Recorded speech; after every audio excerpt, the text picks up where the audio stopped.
La Iglesia Bíblica Internacional le da la más cordial bienvenida a su serie expositiva de Hebreos. La semana pasada, hermano, nosotros comenzamos a ver algunas cosas que el libro de Hebreos nos decía. Y entre esas cosas que nos decía que el Hijo era superior a los ángeles. Vimos grandes cosas con respecto a los ángeles, vimos ejemplos habidos y por haber de cómo ellos se han manifestado a través de los tiempos en nuestra humanidad, cómo Dios los ha formado como ministros para guardar a aquellos que estaban ordenados para la salvación. Hermanos, tienes el tremendo privilegio de haber sido llamado escrito tu nombre en el libro de la vida y ángeles procuran tu protección. Hablábamos de cómo ellos nos han salvado, de cómo ellos han servido, de cómo ellos han ministrado, de cómo ellos conocen a Dios desde el principio de la eternidad, cuando fueron creados. Hemos visto tantas cosas y vimos que eran tan poderosos también en su mente, en sus fuerzas, en su conocimiento histórico, que son tremendamente poderosos. Pero también nosotros tenemos que saber que hubo una advertencia con respecto a ello, puesto que si los ángeles, hermanos, llegan a ser de la forma que nosotros hemos establecido y hemos conocido, y ellos, hermanos, se han apartado en algún lugar cayendo o han sido depravados para tomar mujeres y así también ensuciarse dentro de su espectro, hermanos, ¿cómo nosotros escaparemos si ellos no han escapado? ¿Cómo nosotros vamos a escapar? ¿Cómo nosotros vamos a escapar de una condenación? ¿Y cómo nosotros nos vamos a desatender de una salvación tan grande si aún los mismísimos ángeles, hermanos, están ahí para dejarnos advertencia? Uno dice, bueno, tremendos ángeles, proyecciones enormes, pero hermanos, si Dios no perdonó a los ángeles inicuos, eso lo vamos a ver también en el libro de Judas en su momento. Pero la idea es esa, ¿cómo nosotros escaparemos si descuidamos una salvación tan grande? No importa si total la iglesia, no da lo mismo, si que un día que falte, que falle, que haga lo que yo quiera, si al final de cuentas la salvación es por gracia, no necesito hacer nada más, entonces yo da lo mismo, salvo siempre salvo, como dicen por ahí, y eso es verdad siempre y cuando tú seas salvo, ese es el punto. Salvo siempre salvo, solamente se aplica a aquellos que efectivamente han sido salvos por el Señor y como han sido salvos por el Señor están dando frutos dignos de arrepentimiento y frutos dignos de fe. Como decía el apóstol, ¿pecaremos más para que la gracia abunde? En ninguna manera. Muchas veces se nos dice, da lo mismo, si ya somos salvos y la salvación es por gracia. Vivamos, comamos y bebamos y total ya hemos sido salvados por el Señor. El que piensa eso, el que dice eso, hermano, da una evidencia tremenda de que no ha habido salvación en su vida. Solamente ha habido una reforma, simplemente ha habido un convencimiento, pero no había transformación. La iglesia de hoy, un hermano puso en su muro, replicando algo del discipulado, dijo, la iglesia de hoy no necesita una reformación. Necesita una transformación diferente, hermanos. Diferente es reforma a ser transformados. Nosotros podemos engañarnos y autoengañarnos de que somos salvos, efectivamente. Los ángeles, hermanos, estando en la gloria de Dios, presenciando todo, ellos fallaron. Y nos dice el autor de Hebreos, ¿cómo escaparemos nosotros si descuidamos una salvación tan grande? Y empieza diciendo, por tanto, después de haber hablado de estos ángeles, debemos prestar mucha mayor atención a los que hemos oído, no sea que nos desviemos, que habiendo comenzado en el camino, terminemos doblando hacia izquierda o hacia derecha y finalmente terminemos fuera. ¿Cómo escaparemos nosotros si descuidamos una salvación tan grande? ¿Salvo siempre salvo? Sí, absolutamente. Pero si has sido salvo de verdad. Ese es el punto. ¿Y qué pasó, hermano, con el hermanito que tanto tiempo caminó con nosotros y después se apartó y ahora está renegando de la fe? Estaban con nosotros, pero no eran de nosotros. Hoy día estamos teniendo una crisis importante dentro del campo cristiano. Hay varios autores, pastores, escritores de libros de renombre conocido que están renegando, renunciando a su fe. El último de ellos es un pastor, o fue un pastor, que se llamó Joshua Harris. Joshua Harris escribió libros con respecto al noviazgo, libros atacando fuertemente el homosexualismo, libros de doctrina y libros de mucha clareza doctrinal. Y hace una semana atrás, este hombre dijo: yo me arrepiento de haber escrito ese libro del noviazgo, realmente la santidad en el noviazgo no es tan importante. Yo me arrepiento de haber hablado en contra del homosexualismo, realmente no había entendido, me estoy divorciando de mi esposa. Y una semana después de todo eso, dijo: estoy renunciando oficialmente a la fe en Jesucristo, ya no creo más. Y no estamos hablando, hermanos, de personas que son fluctuantes, son personas que llevan años de años, son pastores, escritores, y llegan a esa conclusión. ¿Cuál es nuestra conclusión? Cuidado, cuidado y prestemos atención a lo que hemos oído, no sea que nosotros mismos nos desviemos, puesto que ¿cómo escaparemos nosotros si descuidamos una salvación tan grande? ¿Qué pasó con el hermanito? Probablemente no era hermanito. Hermanos, eso es lo que nosotros tenemos que ver. Esto no tiene que ver con reformación, tiene que ver con transformación. Nosotros podemos seguir expresando ideas en lo que cerramos la semana pasada del libro de Hebreos. Y esta es una pregunta que yo siempre hago en la clase de discipulado, que no voy a pedir que la respondan aquí, solamente es metafórica, es para el caso de la predicación. ¿Puede un ángel caído, puede un ángel que ha fallado ser salvo? Esa es la pregunta.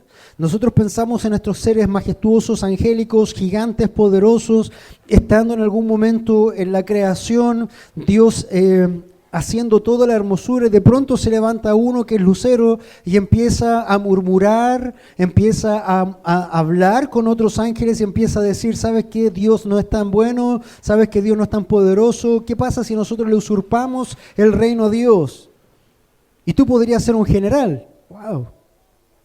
¿Y qué pasa si nosotros hacemos esto? Dios no ha sido tan bueno delante de todas las cosas, y así empieza a convencer a un tercio de la mitad de esos ángeles creados por Dios, y Dios en un momento simplemente lo que hace es los expulsa del cielo. Y ya dejaron su condición angélica y ahora son conocidos como demonios. La pregunta es, dentro de lo mismo, ¿puede alguno de esos demonios, ex ángeles, arrepentirse a tal punto y al tal grado de poder alcanzar la salvación? Eso es lo que nosotros también vamos a ver hoy día, no siendo lo más importante, pero como una introducción para ustedes. Entonces, ¿cómo nosotros descuidaremos una salvación tan grande, humanos, la cual, después de que fue anunciado primeramente por medio del Señor, no fue confirmada por los que oyen, testificando Dios juntamente con ellos, tanto como señales, como por prodigios y por diversos milagros y dones del Espíritu Santo según su propia voluntad? Eso es Hebreos 2:4. El mensaje que nosotros vamos a establecer hoy día y vamos a desarrollar es Jesús coronado de gloria y honor, y vamos a estar entre Hebreos 2:5 al 18. El autor del libro de Hebreos, después de insertar una palabra pastoral de exhortación y advertencia, el escritor continúa con un tema que expuso ya en el capítulo 1, la superioridad del Hijo por sobre los ángeles. Los ángeles son criaturas sujetas a su Creador, el Hijo de Dios. Los ángeles, tal como dijera el escritor en 1:14, son espíritus ministradores enviados para servir a los creyentes que heredarán la salvación, y el mundo por venir no serán los ángeles, sino el Hijo quien reinará. Entonces la primera parte del libro de los Hebreos nos habla de estos ángeles, los muestra en su potencia, luego nos da una advertencia de cómo ellos cayeron, cómo ellos pudieron escapar, cómo escaparán a la ira de Dios si han descuidado una salvación tan grande, y nos deja ejemplo para nosotros. Cerrado eso, el autor de Hebreos continúa un poco más hablando de los ángeles, pero en contraste con el Hijo y cómo Jesús es coronado en gloria. Vamos a desarrollar, pero antes vamos a orar. Padre Santo, una vez más vamos delante de su presencia en esta hora. Gracias, Señor, te damos por el privilegio de poder venir a juntarnos, Señor, como cuerpo, a tu iglesia. Señor, hemos podido cantar y reconocer que no hay otro Dios fuera de ti. Hemos podido entender que este glorioso intercambio. Pero, Señor, te ruego una cosa, que ese entendimiento sea de una forma espiritual y no carnal. Puesto que nosotros podríamos cantar con mucha pasión, no hay otro o glorioso intercambio, pero Señor, si realmente no hemos sido regenerados, no va a ser más que pasión, pero espiritualmente no ha habido nada todavía en nuestras vidas que haya sido cambiado más que una pasión que se expresa en un grupo. Señor, es por ello que hoy día te ruego que sigas obrando en nosotros, sigas obrando en nuestras vidas, para que tú puedas mostrarnos a este precioso Salvador, a este precioso Jesús, a tu Hijo amado, como exaltado y coronado en gloria, Señor. Habla nuestras vidas, confórtanos, examínanos, Señor, y cámbianos. Si necesitamos ser regenerados, Señor, haz la obra, puesto que no queremos ser reformados, queremos ser regenerados, Señor. Te lo rogamos todo en el nombre de Jesús. Amén y amén. Un primer punto que nosotros vamos a ver en esta tarde es gloria y honor como recompensa. Si yo les pido que vamos a leer Hebreos 2 del 5 al 8, dice así. Porque no sujetó a los ángeles el mundo venidero acerca del cual estamos hablando. Pero uno ha testificado en cierto lugar diciendo, ¿qué es el hombre para que de él te acuerdes? Y el Hijo del hombre para que te intereses en él. Le has hecho un poco inferior a los ángeles, le has coronado de gloria y honor, y le has puesto sobre las obras de tus manos, todo lo has sujetado bajo sus pies. Porque al sujetarlo todo a él, no dejó nada que no sea sujeto, pero ahora no vemos aún todas las cosas sujetas a él, pero vemos a aquel que fue hecho un poco inferior a los ángeles, es decir, a Jesús, coronado de gloria y honor a causa del padecimiento de la muerte, para que por gracia de Dios probara la muerte por todos. Y así comienza este escritor del libro de Hebreos a decirnos, gloria y honor como recompensa. Porque no sujetó a los ángeles al mundo venidero acerca del cual estamos hablando.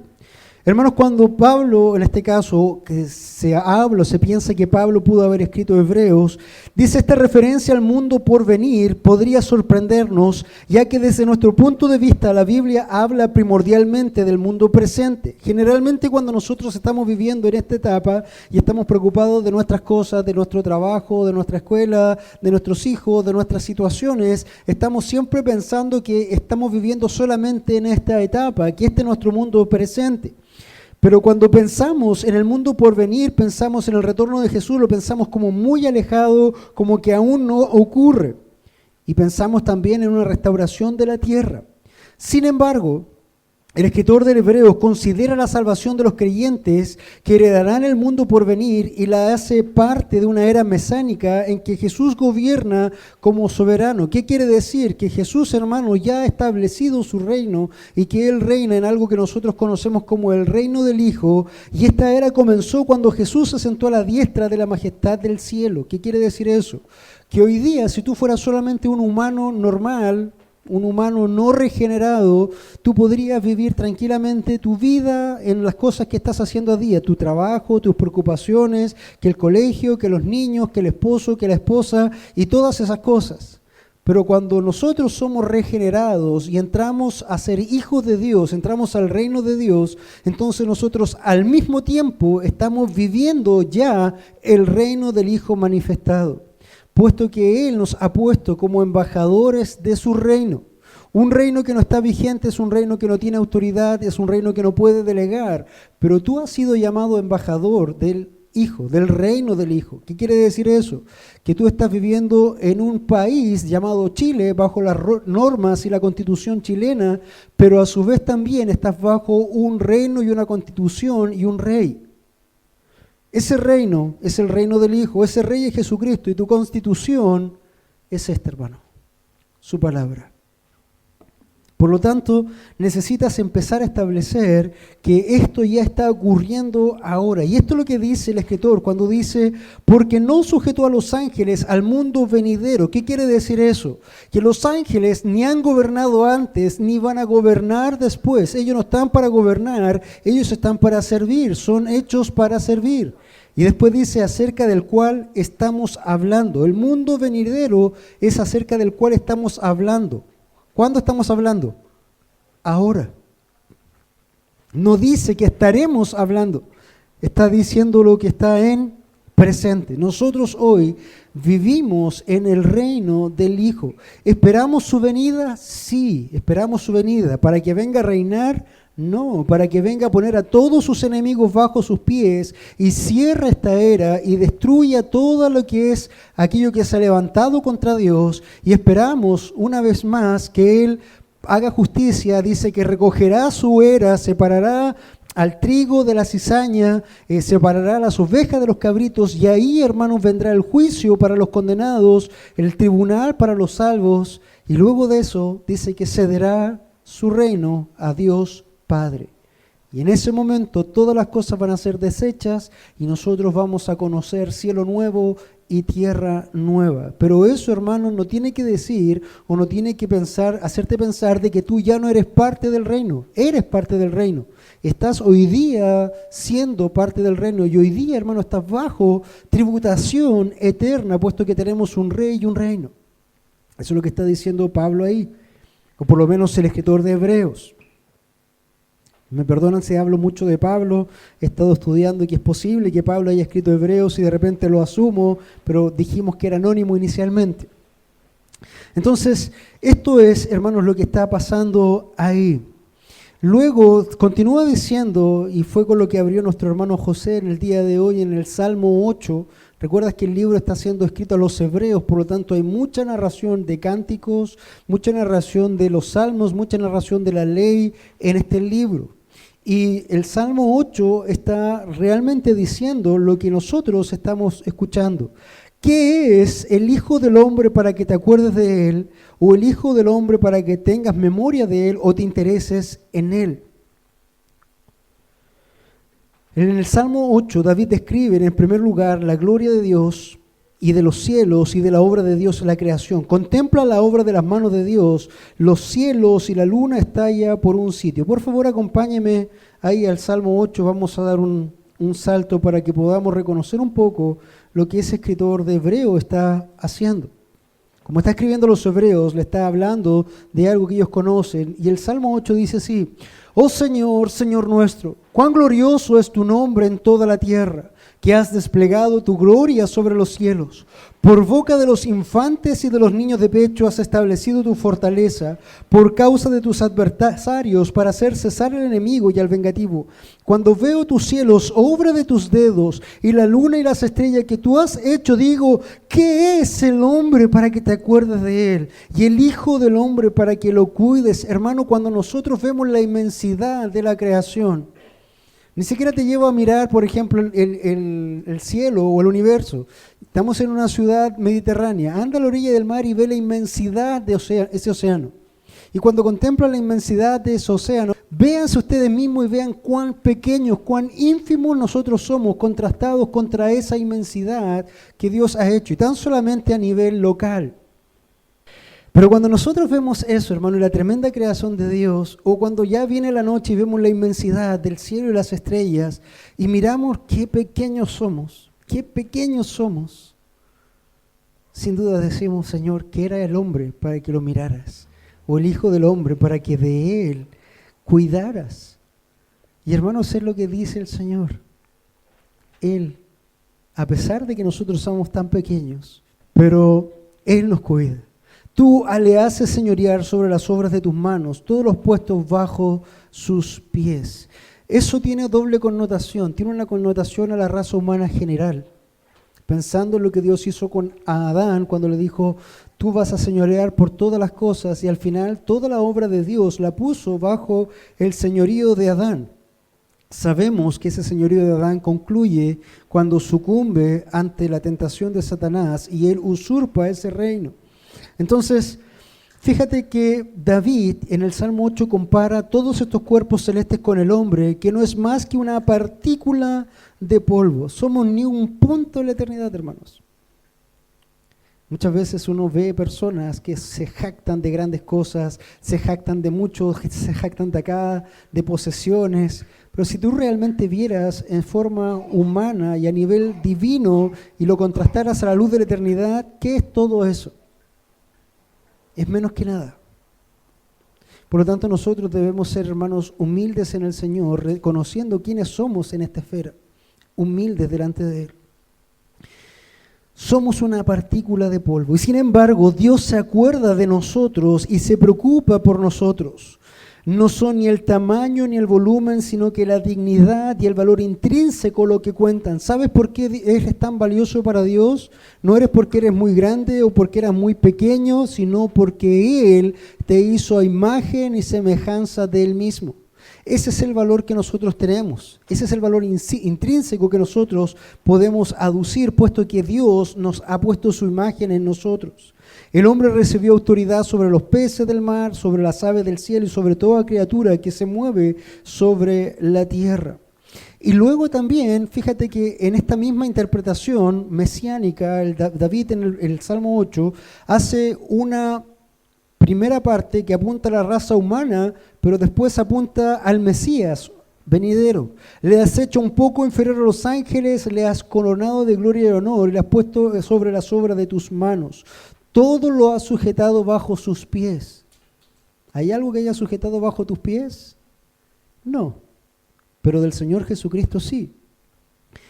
Todo lo ha sujetado bajo sus pies. El versículo 8 nos dice, porque al sujetarlo todo a Él, no dejó nada que no le sea sujeto. Y esto suena mucho a 1 Corintios 15. Pero ahora no vemos aún todas las cosas sujetas a Él, pero vemos a aquel que fue hecho un poco inferior a los ángeles, y aquí nos dice el libro de Hebreos, a Jesús coronado de gloria y honor. Y hermano, cuando entra el Señor Jesús en escena, primero tienes que entender que se hace hombre, y como se hace hombre, Él viene a ser uno igual a ti, uno igual a mí, y una partícula también en el espacio del universo, porque Él tomó la opción de ser uno como tú. Y cuando Él es expuesto así, Él mismo se rebaja a la condición de ser llamado uno menor a los ángeles, porque hemos entendido que ni tú ni yo somos superior a un ángel. Si viene un demonio y te tienta, dice la Escritura que nosotros ni siquiera tenemos que hablar con los demonios, ¿puesto qué? Porque ellos son más astutos que nosotros. Si en tu mente humana, por mucho que tengas un PhD en Harvard o lo que sea, fueras confrontado contra un demonio, el menor de los demonios te vencería tanto en fuerza como en astucia como en inteligencia. Ellos han estado desde siempre. Nosotros llevamos ¿cuánto? ¿40 años? ¿30 años acá? Hermanos, jamás le vamos a ganar en nuestra fuerza humana, a menos de que Dios lo permita. Pero está hablando acá que Jesús se humilló a sí mismo y se tomó forma de hombre. Bajó a esta tierra y en ese aspecto, hermanos, Él está llegando ahí. Y sobre eso dice que Dios le puso en autoridad y le coronó de gloria y honor. Pero vemos a aquel que fue hecho un poco inferior a los ángeles, es decir, a Jesús, coronado de gloria y honor, a causa de, y aquí está el por qué. Dios el Hijo, desde toda la eternidad ya estaba coronado en gloria y honor. Él era Dios, Él es Dios. ¿Por qué causa ahora, siendo Jesús de Nazaret el hombre, Él es coronado de gloria y honor? Dice, a causa del padecimiento de la muerte, para que por la gracia de Dios probara la muerte por todos. Dice Filipenses que Él no estimó el ser igual a Dios como cosa que aferrarse, ¿no es cierto? Y Él fue humillado hasta el punto de muerte y muerte de cruz. Pero todo eso le valió ¿qué cosa? Que luego fuera exaltado ¿hasta dónde? Hasta lo sumo. Esto es lo que está tratando de decir el libro de Hebreos a los hebreos, que es lo mismo que Pablo le dijo a los filipenses. Jesús coronado de gloria y honor a causa del padecimiento de la muerte. Pensemos que este fue voluntario. Cuando el Padre le dijo, hijo, tú tienes que hacer eso, el Señor le dijo, ok, yo lo hago.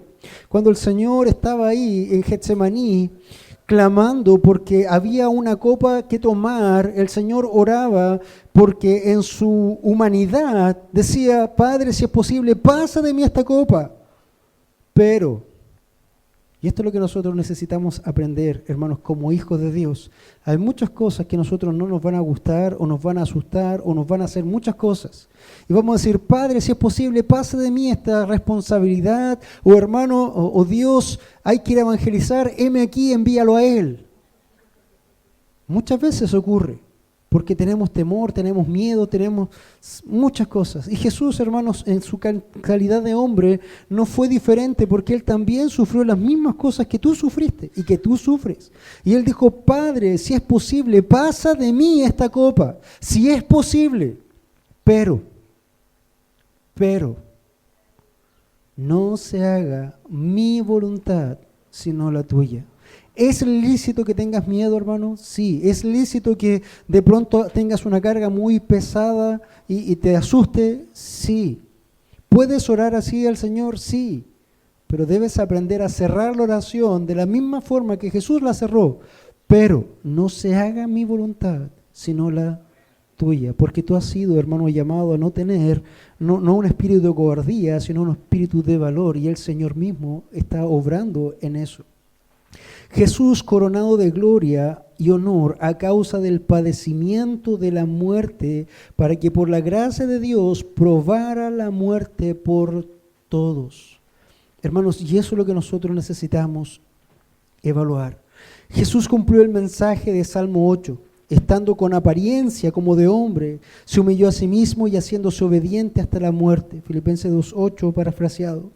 Por causa de su humillación, especialmente por su muerte y sepultura, Él fue hecho inferior a los ángeles por un poco de tiempo.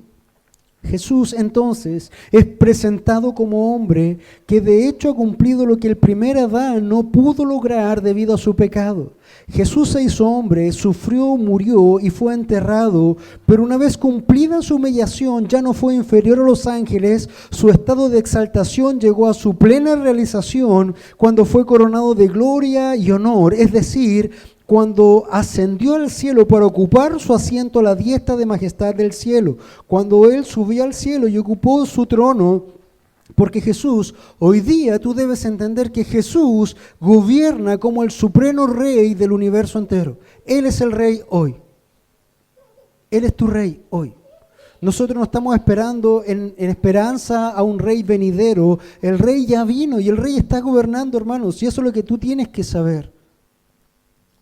Jesús gobierna supremamente como rey del universo.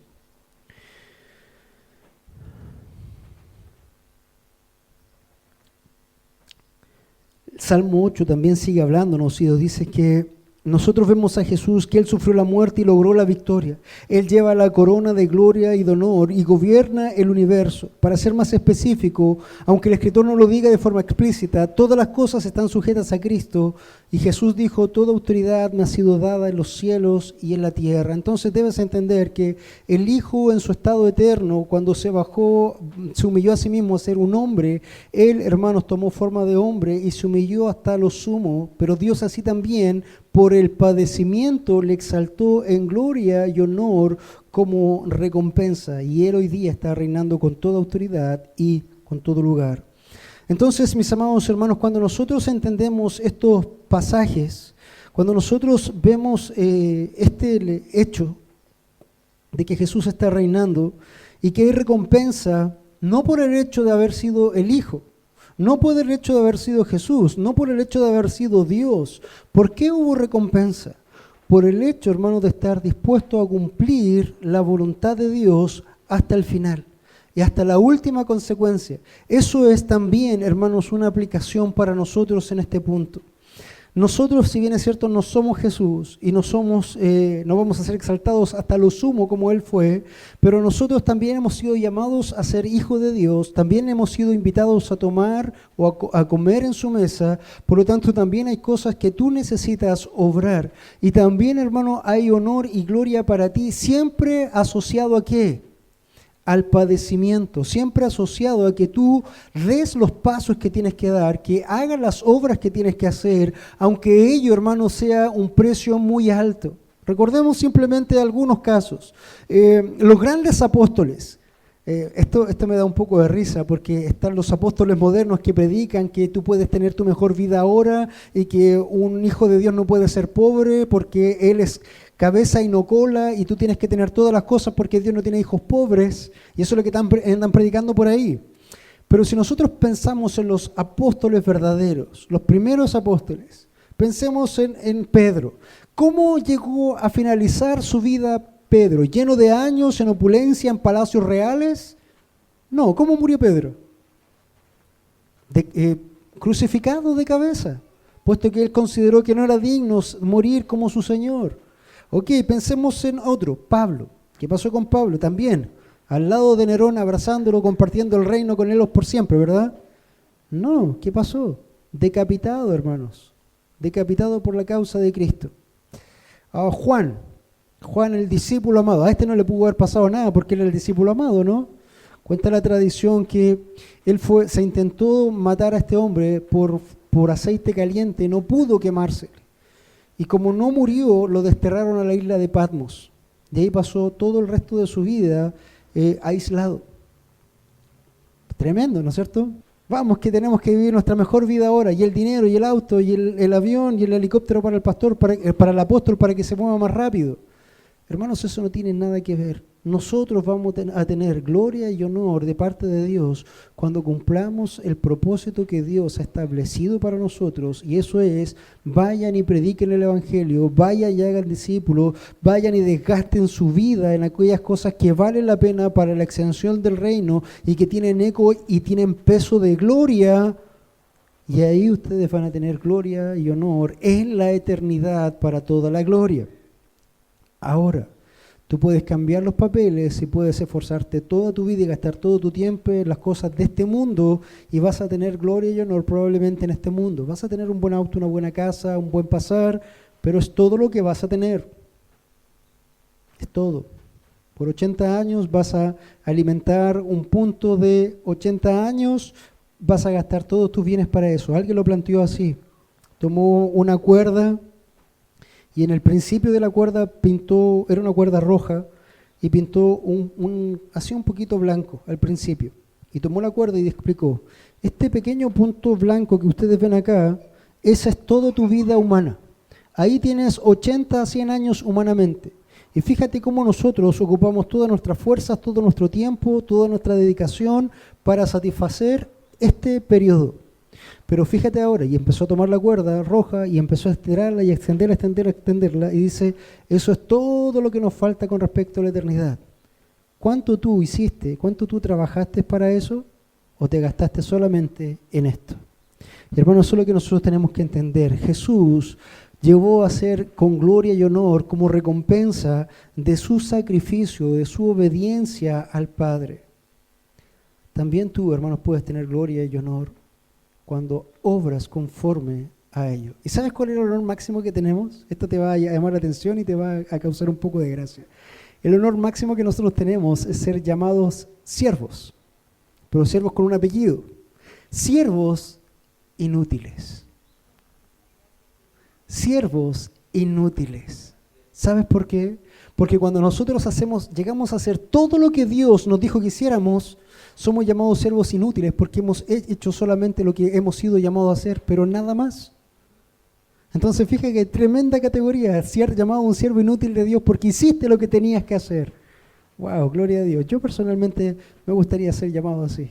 Me falta todavía, me falta mucho para ser llamado siervo inútil siquiera, pero me gustaría, hermano, porque la gloria es para Dios. Pero nosotros podemos entonces entender esta gloria y honor como recompensa, y una aplicación para ti es: también puedes tener gloria y honor, no en cuanto a las cosas materiales, no en cuanto a una mejor vida, sino que derrames tu vida por la causa del Señor Jesucristo. Un segundo punto que nosotros vamos a ver aquí de Hebreos 2:10 al 13 es un hijo diligente. Y Hebreos 2:10 al 13 dice lo siguiente.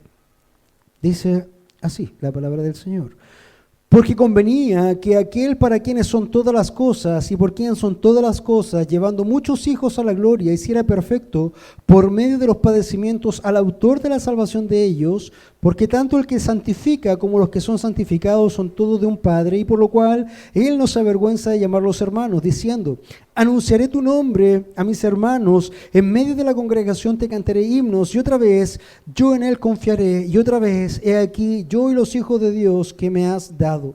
Un hijo diligente. Un hijo diligente, hermanos. Cuando nosotros pensamos en el Hijo de Dios, Él ha cumplido diligentemente todo lo que se le ha encomendado. Él ha hecho, hermanos, todas las cosas que estaban dichos que se iban a hacer, porque convenía que aquel que son todas las cosas y por quien todas las cosas son llevando muchos a la gloria. En el pasaje anterior nosotros cerrábamos que él había gustado la muerte por todos y eso daba la impresión de que Jesús había muerto por todos los hombres. Y eso, hermano, no tiene que ver, es así, está hablando de Jesús muriendo en la humanidad, entre los hombres, siendo uno más de la humanidad. ¿Por qué? Porque acá dice, porque convenía que aquel que son de todas las cosas y por quien son todas las cosas, llevando muchos hijos a la gloria. Eso es lo que él está llevando, a muchos, no a todos. Hiciera perfecto por medio del padecimiento al autor de la salvación de ellos. Entonces, un hijo diligente, hermanos, es aquel que está atento a la voz de su padre. Entendemos que aún siendo Dios Señor, estaba bajo autoridad. Ninguna cosa que yo he hecho, hermano, Dios, hermanos le decía, o amigos, o los fariseos, Jesús, la he hecho por mi propia idea, sino toda cosa que me ha sido dado por el Padre, eso es lo que yo hago. Es un hijo primero obediente. Y un hijo obediente, hermano, no solamente un hijo obediente, sino también diligente. Hablábamos con un hermano también con respecto a la obediencia y cómo la obediencia también requiere diligencia, puesto que una obediencia sin diligencia es desobediencia. Muchos de los que están acá como papás quizás han enseñado a sus hijos o criaron a sus hijos y le decían lo siguiente: hijo, te voy a contar hasta 3 y tú tienes que hacerlo. Y pasaba el 3 y el hijo no se movía. Te voy a contar hasta 5. Llegaba el 5 y el hijo no se movía. Te voy a contar hasta 10 y después ya. Y así. Ya cuando iba como en los 3520, como que la cosa empezaba a cambiar. Pero, hermanos, la obediencia sin diligencia es desobediencia. Cuando nosotros pensamos en un hijo y tú trabajas la idea de te voy a contar hasta 3 o hasta 5, después del 1, ¿sabes qué es? Es desobediencia. Porque tú ya dijiste, diste una orden como papá a tu hijo. Después del 1, si él no se movió, en el 2 ya te desobedeció. Y en el 3 y así sucesivamente. Hay un ejemplo muy hermoso con respecto a la obediencia diligente. Se lo planteaba también este hermano.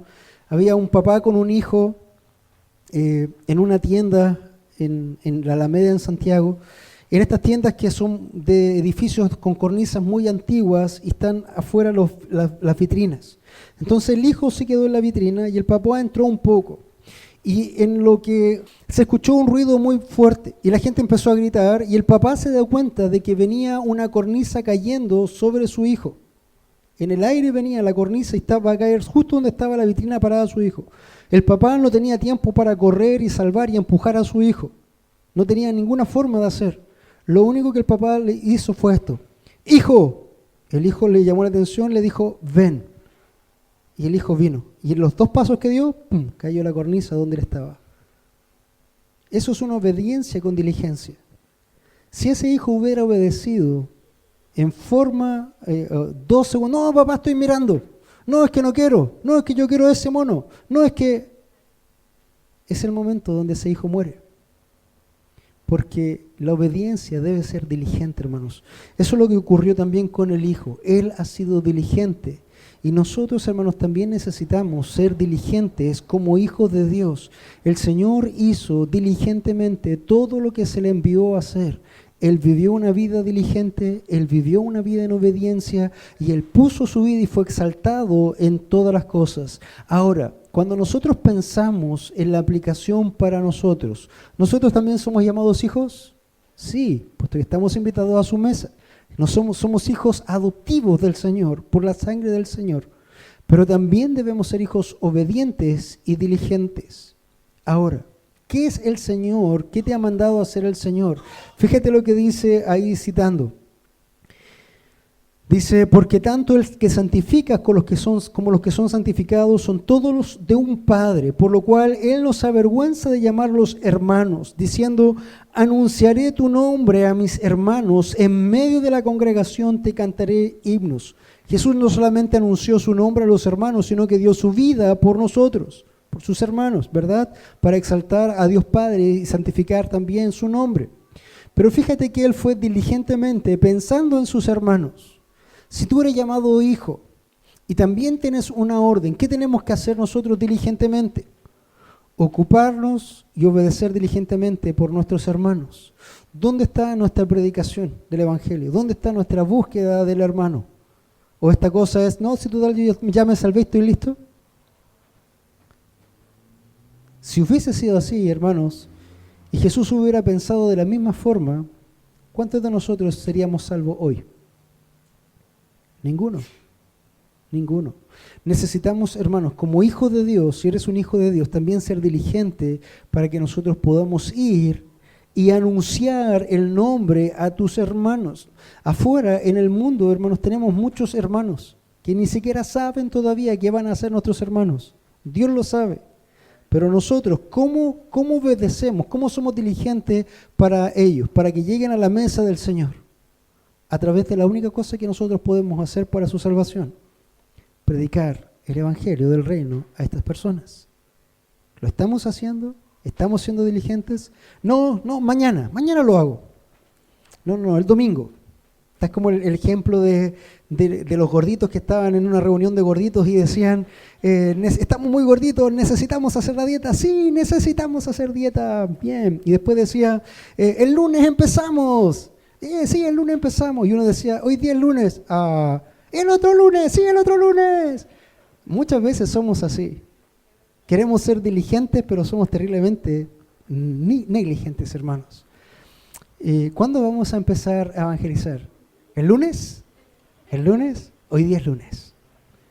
Hoy día es lunes. Hermanos, necesitamos tomar esto en serio, porque Jesús lo hizo en serio. Él hizo esto, un hijo diligente. Anunciaré tu nombre a mis hermanos, en medio de la congregación te cantaré himnos, y otra vez yo en él confiaré, y otra vez he aquí yo y los hijos que Dios me ha dado. Hermano, no hay mayor fruto que tú puedas dar que llevar una aljaba llena de conversos a los cuales tú les presentaste el Evangelio, aquellos que tú los trajiste a salvación para la gloria del Señor. Si quieres frutos, si quieres coronas, si quieres perlas, ahí están, ahí están. Anda y ve por ellos, hermano. ¿Dónde están? Están. Hay que encontrarlos a través del Evangelio. Un hijo diligente. Vamos a cerrar este tiempo con un último punto. Un sumo sacerdote de carne y sangre. Y esto tiene mucho que ver con la primera pregunta que nosotros hicimos. ¿Puede un ángel alcanzar la salvación? ¿Un ángel caído alcanzar la salvación? Hebreos 2, del 14 al 18, nos dice lo siguiente. Dice... Así que, por cuanto los hijos participaron de sangre y carne, él igual participó también de lo mismo para anular mediante la muerte el poder de aquel que tenía el poder de la muerte, es decir, el diablo, y librar a los que por temor a la muerte estaban sujetos a esclavitud durante toda la vida. Porque ciertamente no ayuda a los ángeles, sino que ayuda a la descendencia de Abraham.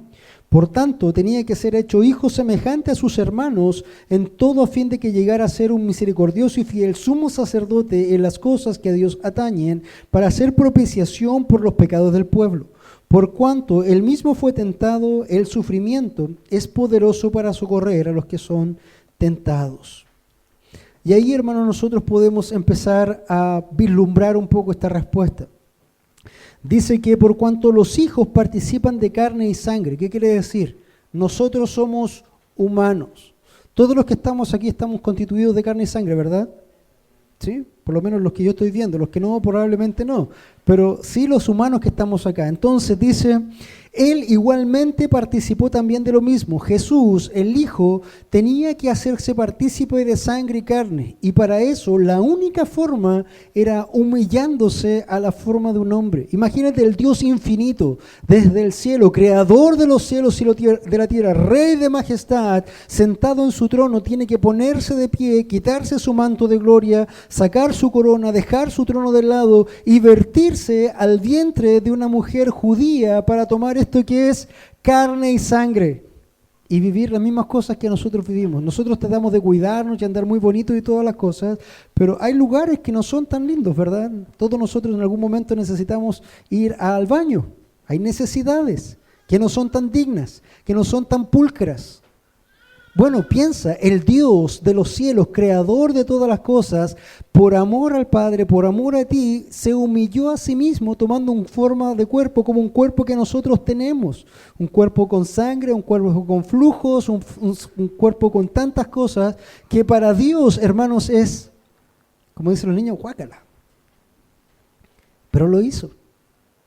Lo hizo. ¿Por qué?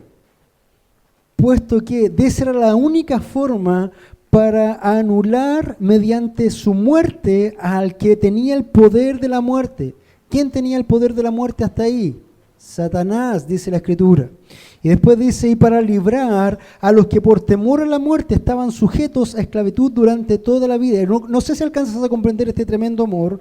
Dios se humilló a tal punto, haciéndose carne para poder salvarte a ti. Él se hizo carne, hermano, no solamente siendo Dios, sino que sufrió toda la humillación, teniendo todas las necesidades que nosotros tenemos, porque Jesús es plenamente hombre. Dice la Escritura que Jesús lloró, corrieron lágrimas por sus ojos. Una vez estudiando con ciertos niños me decían, sí, Jesús es superhombre porque él también escupía. Sí, le decía yo, ¿cómo? Sí, porque una vez escupió para hacer barro, para sacar un ciego. Tiene razón. Él hacía todas las cosas que nosotros humanamente hacemos. Las pulcras y las no tanto. Fíjate la tremenda humillación de Dios, hermanos, ¿para qué? Para librarte a ti de la humillación de la condenación eterna.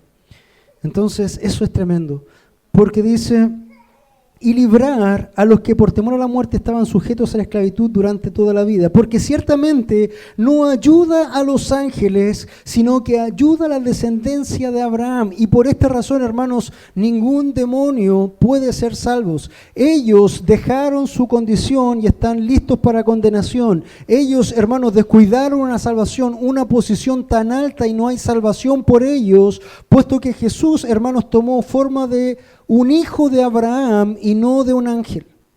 Nosotros podemos ser salvos hoy simplemente porque Jesús se hizo hombre como uno de nosotros. Entró al reino humano para salvar a los hombres. No entró al reino angélico para salvar a ángeles. Y eso, hermanos, es un tremendo privilegio que tú tienes siendo tan pecador, siendo tan malo, siendo tan depravado como los ángeles o los demonios que cayeron. Ellos no tienen ninguna chance de salvación, pero tú sí. Gloria a Dios. ¿Por qué? Porque el Hijo se humilló a tal punto que se hizo carne para entrar al reino de los hombres, a los hijos de Abraham, y así poder salvarte. Por eso el versículo 16 dice, porque ciertamente no ayuda a los ángeles, sino que ayuda a la descendencia de Abraham. Por lo tanto, tenía que ser hecho semejante a sus hermanos, semejantes en todo. Jesús era igual a ti, hermano, igual a mí. Lo único que sin pecado. Y ese marca una gran diferencia. A fin de que llegara a ser misericordioso y fiel sumo sacerdote en las cosas a que Dios le atañe. No solamente tenía que ser hecho hombre para tomar un lugar de hombres y entrar al reino humano, sino que también tenía que tener carne y sangre para poder ser la expiación perfecta. Hermano José leía el libro de Levíticos y decía, esto también tiene que ver con Jesús. Y hermano, es así.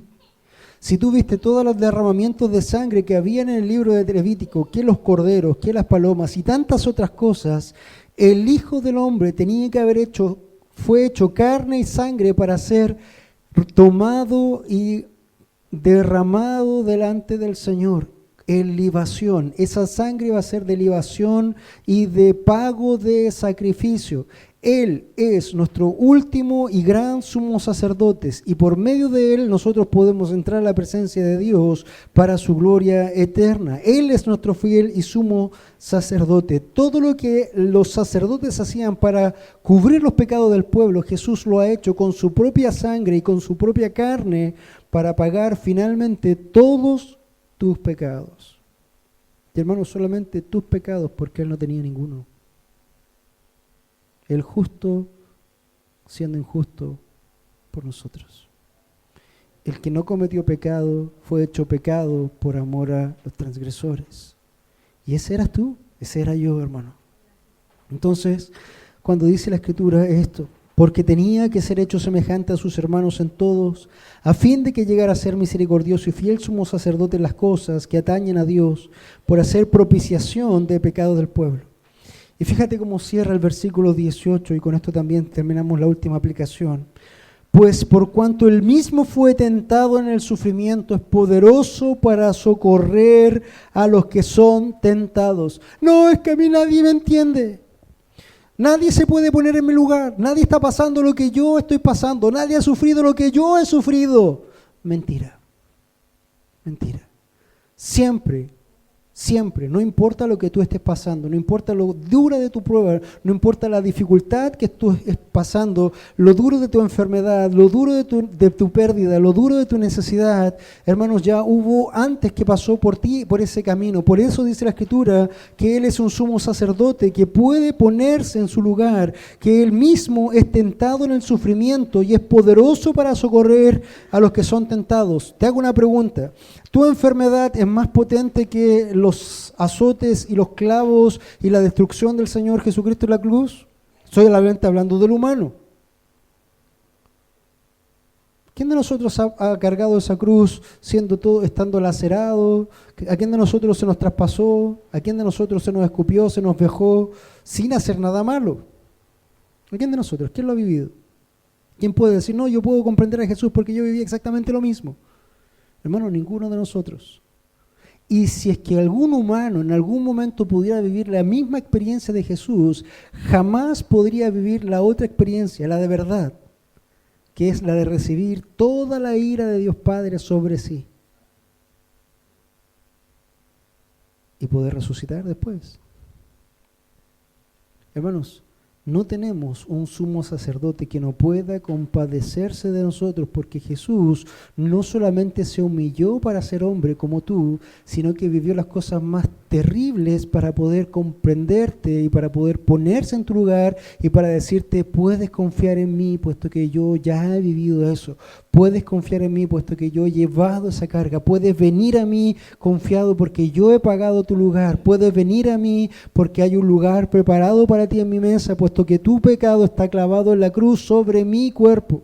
Ese es nuestro Jesús, este es nuestro Señor. Y es por eso, hermanos, que Jesús ha sido exaltado y coronado en gloria y honor. Así que, ¿hay socorro para ti? Sí, hay socorro para ti.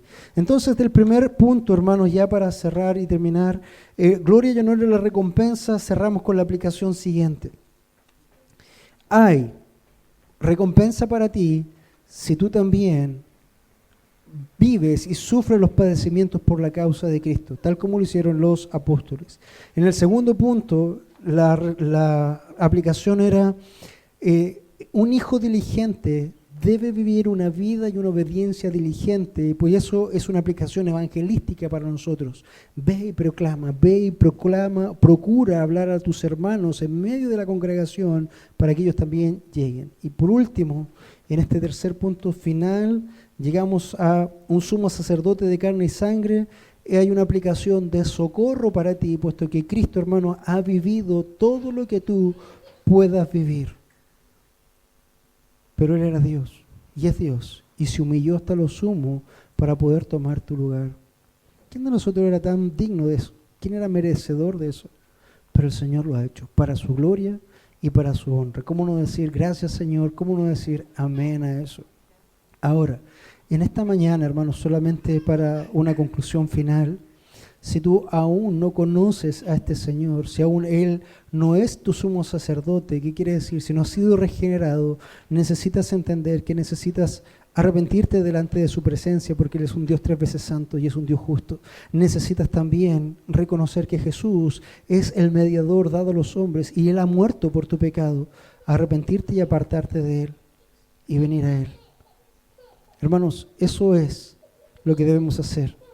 ¿Sabes por qué es tan importante eso? Porque aún los ángeles pretendieron ser mucho más de lo que eran y ellos descuidaron una salvación tan grande. Y nosotros somos simples humanos. Salimos acá, nos atropellan y se acabó todo. Una comida mal y se acabó todo. Una enfermedad y se acabó todo. Hermanos, no descuidemos una salvación tan grande. Y si no eres salvo en esta hora, ora al Señor, clama a Él, pídele, Señor, ilumíname, muéstrame, sálvame. Clama, llora ahí. El Señor dice que no va a rechazar a nadie que no venga a Él, que venga a Él. Vamos a orar. Señor, vamos delante de su presencia en esta hora dando gracias por este día que nos regalas. Gracias por este tiempo del libro de Hebreos que tú nos muestras, Señor, cómo eres tan bueno, tan magnánimo con nosotros. Gracias por este amor tan grande.